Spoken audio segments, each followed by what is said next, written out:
what do you think that the biggest challenges are at the moment, like within ledgers and, currencies? I mean, we've talked about that. Anything else that you can think of that the customers are trying to?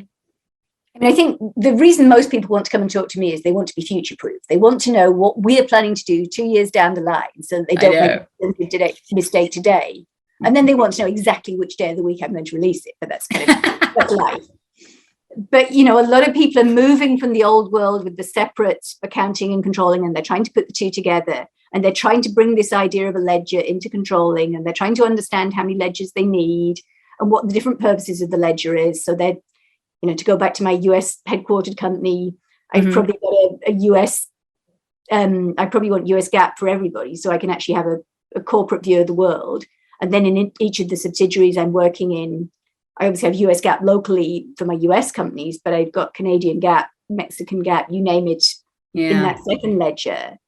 And some of them are starting to understand the future and saying, well, because we're all friends and family, we're all part of a consolidated group, we'd like to start eliminating and storing those elimination postings by ledger.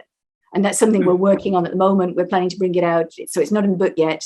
I can only write about stuff we've written. I hear that. Book. But, the future is bright, but the future is pretty complicated compared to the world we all grew up in, where what you would have historically was often, single plants with single ERP instances, and then a great big data warehouse sort of hooked over the top and trying to pull the pieces together and make sense of it. And we're saying as SAP, hey, you can have a common data model now. But then, of course, you've got three people at the table with very different requirements, all trying to squeeze into one box. And what should we do, Mrs. Salmon?